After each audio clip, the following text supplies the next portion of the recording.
Hey everybody, welcome to my YouTube channel. My name is Alicia Elizabeth. If this is your first time viewing this channel, I hope it is not your last time. After you watch this video, if you like what you've heard, I want to encourage you to subscribe so that you never miss a Fitness Friday upload. If you are a returning thickie, you looking pretty good if I do say so myself. Welcome back to the both of you. I would encourage you to grab a snack, get comfortable. I have some great things to talk about today. Before we get into the topic, I'm going to do my quick check-ins. I told you my goal is to be quick about these. This is covering May 2nd through May 8th. And the weight change when I weighed in on Saturday was 2.1 pounds. And I do want to share something with you all. Are we ready? I have officially lost 21.3 pounds. And I don't want to harp on that on this video because the number on the scale is not the thing that I want to promote on this channel, but I am bringing it up because I want you to know that the things that I'm encouraging you all to do, I'm practicing and I'm seeing results.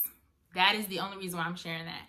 Of course, I'm celebrating privately, and I'm like kind of just thankful. More than anything, I'm thankful just that this time has kind of come into my life for me to get this area of my life in order. I'm thankful for the people that are around me, supporting me, cheering me on, and holding me accountable because I didn't get to 21.3 pounds down by myself. And so, you know, if you are someone that, whether it's publicly or privately, supports me on my health journey, I just want to say thank you to you. You know who you are. You know what you do. I could not get here without you. And let's continue cultivating a lifestyle that is sustainable, but that also is geared towards being our best self. In all ways possible. Okay, so let's get into the topic. Can we do that? Because I'm kind of excited. Last week I talked about body dysmorphia and the feedback was crazy. Okay, I have found that this section of my YouTube channel, people are drawn to it, but there is this discomfort in being public about relating to the content. And I'm okay with that. I am completely okay with that. I want to just shout out everyone who wrote me concerning body dysmorphia, whether you text me, called me, messaged me, because I know that took courage. I know it's not comfortable to tell someone, hey, I see myself or I hear myself in that video. And I just want you to know that this channel is going to be encouraging you to have a different mindset around how you see yourself and in what you do to build this like healthy lifestyle.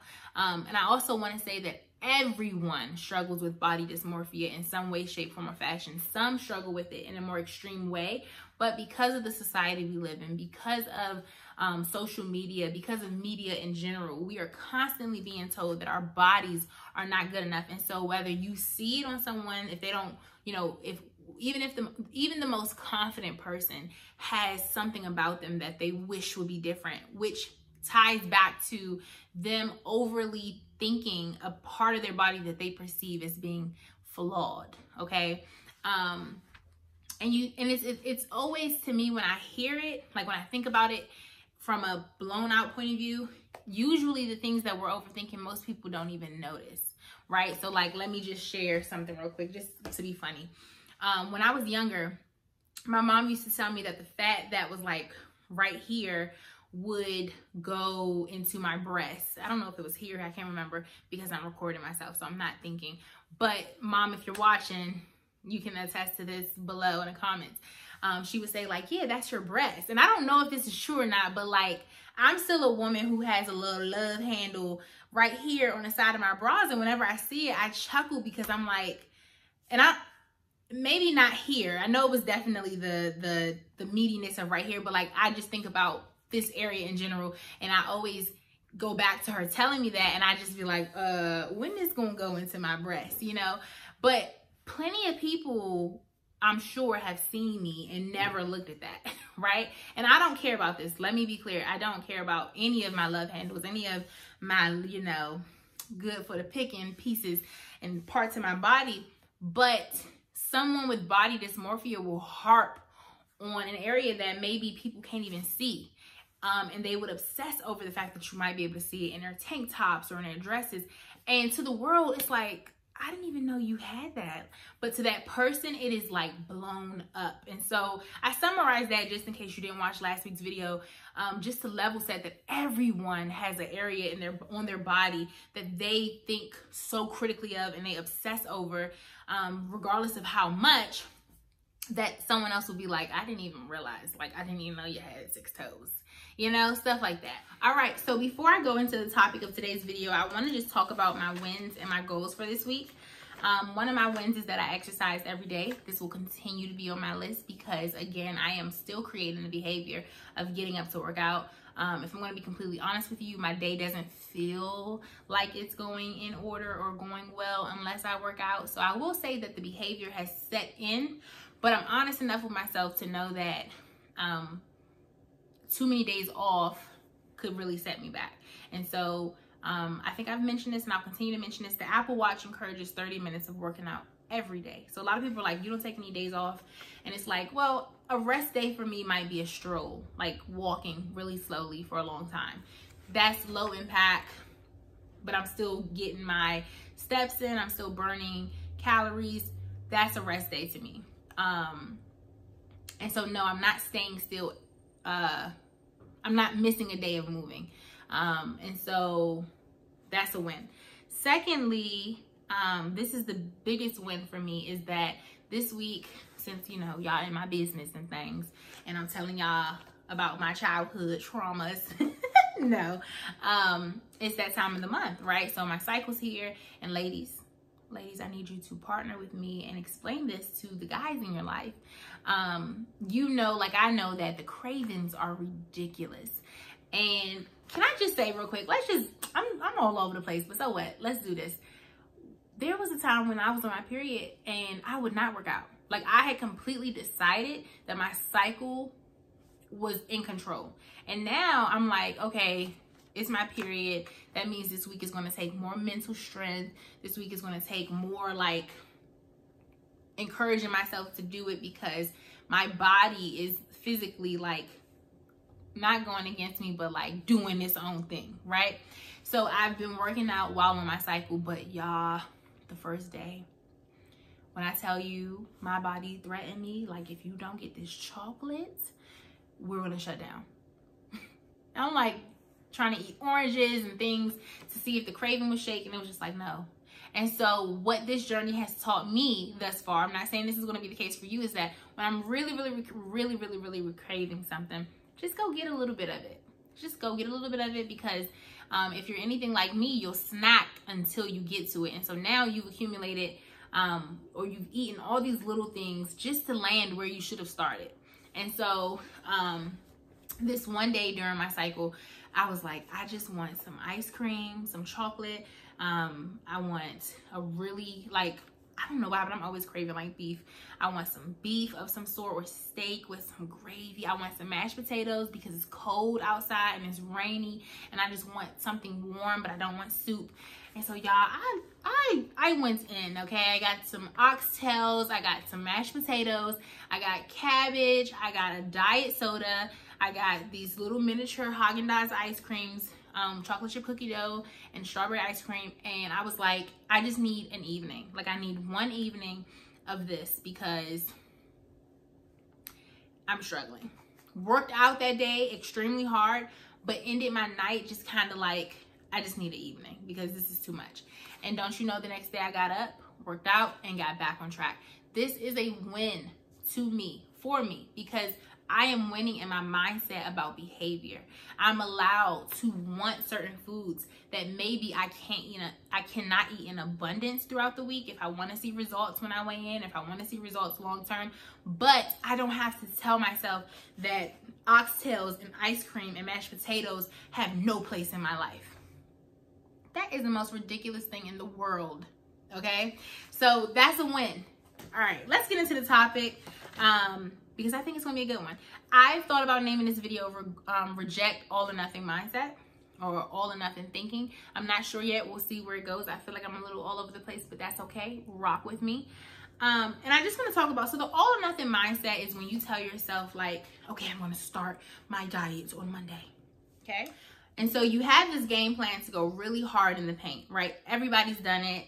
Everybody does it. I'm trying to encourage you to shape your mind around your fitness journey a little differently, right? So the all or nothing mindset says, you know, breakfast, lunch, and dinner is going to be this. I'm going to work out every day for this long, and I'm going to get to this weight by this time. It's like everything in my life has to be on board or nothing works. It's all or nothing. I'm going to give every area 100% in this health journey, or I'm not going to do it at all. And I want to tell someone that this is a damaging mindset, and it actually is not going to be sustainable for you. And I'm no fitness guru, still have much to lose, but as someone who has been trying to lose weight for most of their life, I will tell you that once I got my mindset on track, the weight came off. The weight comes off. The weight is coming off because of how I'm choosing to look at my journey. Okay, so like, just hear me out. The all or nothing thinking when it comes to food says like, I've done this, right? I'm telling you, when I lost 60 pounds years ago, I was like, I'm only going to eat baked chicken. I'm only going to eat vegetables. I'm only going to eat fruit, no soda, just water, no sweets. That's what it sounds like. All of this, nothing else. I'm going to do all of this, or I'm not going to do none of it. And this is damaging because it's not sustainable. It's not sustainable because who wants to eat that for the rest of their life? That's boring as heck. It's nasty. Even if it's doctored up, it's like, I'm done with broccoli for the month. Because you're just tired of it.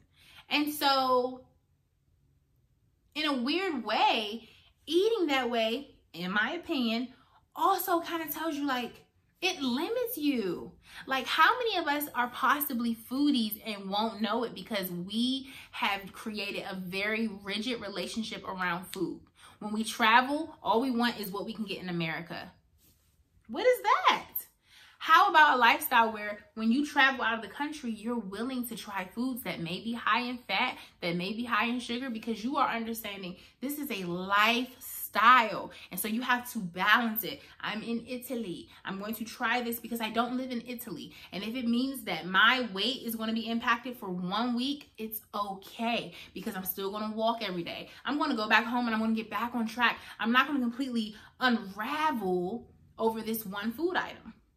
But an all or nothing mindset will have you eating certain things and that's it, completely diminishing your relationship with food. And then when you don't hit the mark for those things, you don't have any type of discipline when it comes to other foods. So you go all in. If I'm not eating baked chicken, I'm eating Popeyes. If I'm not eating oatmeal for breakfast, I'm eating bacon, egg, and cheese on the McGriddle. Like, two very extremes. And so I just want to encourage you when it comes to food, I want you to just like, one, the foods you eat, ask yourself, am I eating this begrudgingly? Am I punishing myself while I eat this? Like, I am jumping ahead of myself, but like, I'm just going to say this. While the past couple weeks, I'm sure I could lose weight at a more faster rate. Like, I'm sure the weight could be coming off faster if I made even better choices, more disciplined choices, more precise choices, right? Like if I was like, well, you know what? I'm not going to have the oxtails. I'm going to get tilapia. But I don't want to think about my fitness journey as punishment or as like this space where I'm like, no, you can't have that. It's bad. Versus, okay, you can have that, but you know, like, take it easy. Like, instead of ordering a large, though the restaurant has it available, maybe order a small or maybe order a medium, right? Oh my God, I'm about to sneeze. And so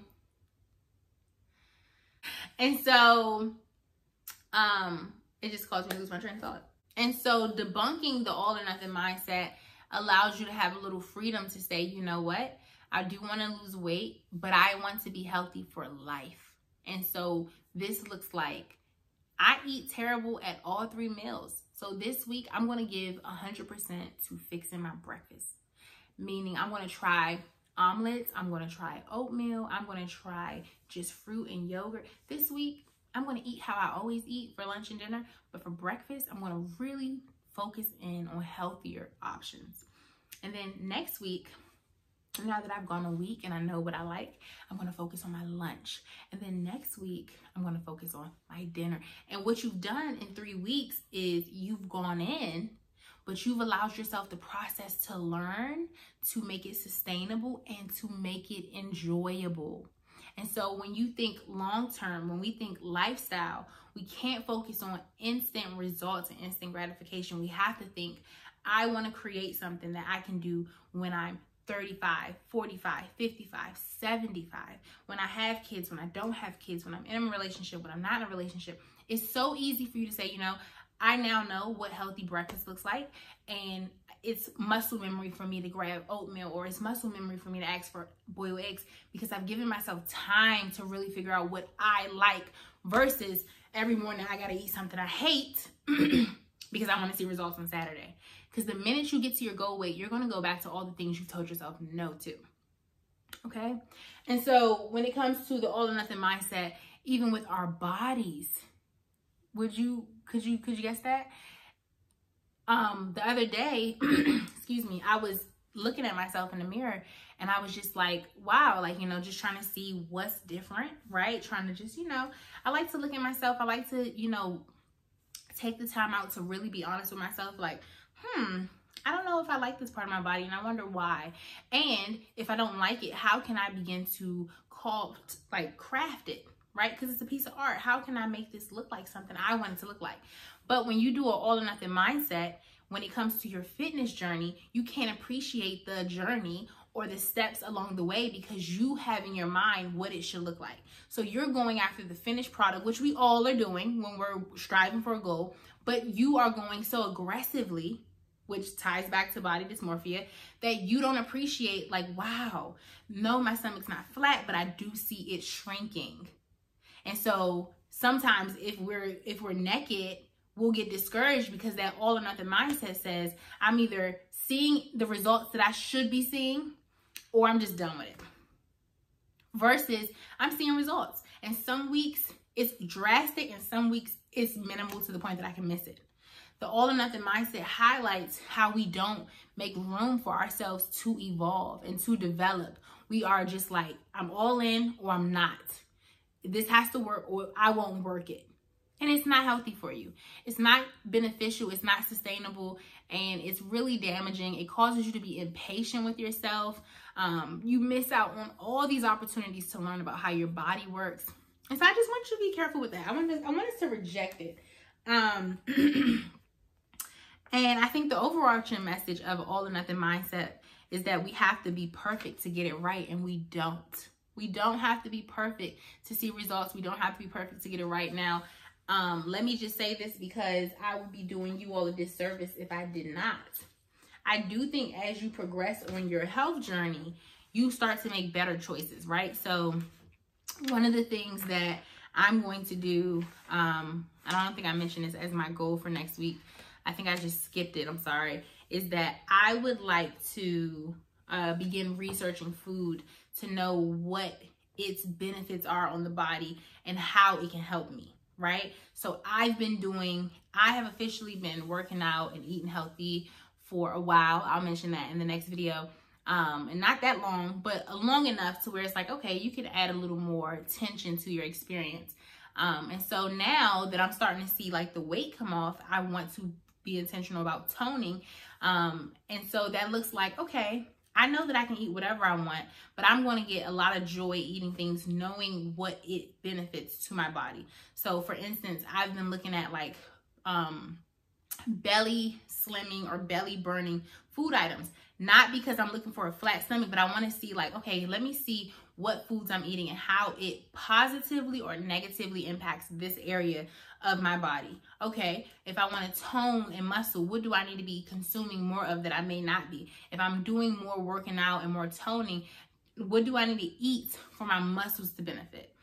That's not in my regimen at all. Right now, I eat what I want in moderation, but I would like to start eating with more intentionality. That's not to say that when your girl wants to eat something that's off the scheduled program, I won't. No, I absolutely will. You know, I'll say, okay, this pizza has no nutritional benefit, but it does humanize me. It does make this journey enjoyable. It does make this journey doable, and it makes me feel human. And I'm going to have one slice, or maybe I'll have two with a salad. Maybe I'll have an orange because I want something sweet. Like learning how to still eat what I want in moderation with other things that help fill me up.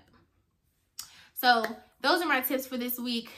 Let's reject the all or nothing mindset. I think it's harming us more than we know. I think it delays you from seeing the progress. And I want you to realize that it's a journey. This is a journey. The minute you can accept that, like, this body of yours is a blank canvas and you get to decide what you want to make of it, I think you'll be more patient, more loving, and more kind with yourself. And you'll say, you know what?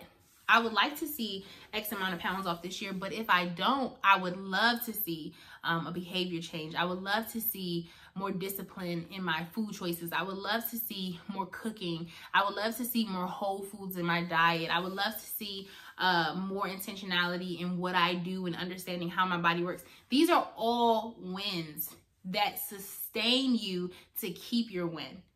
And it means loving your body in a way that you're not punishing it for what it looks like right now and what is going on with it, right? Instead, it's partnering with it and saying, you know what? I'm going to be all in, but I'm going to grace myself to do it gradually so that I can keep this up. I can keep this momentum going. Okay, I think this video is long enough. Thank you so much for watching. I hope to see you next week healthier than you are this week. As always, please share, like, and subscribe. Bye.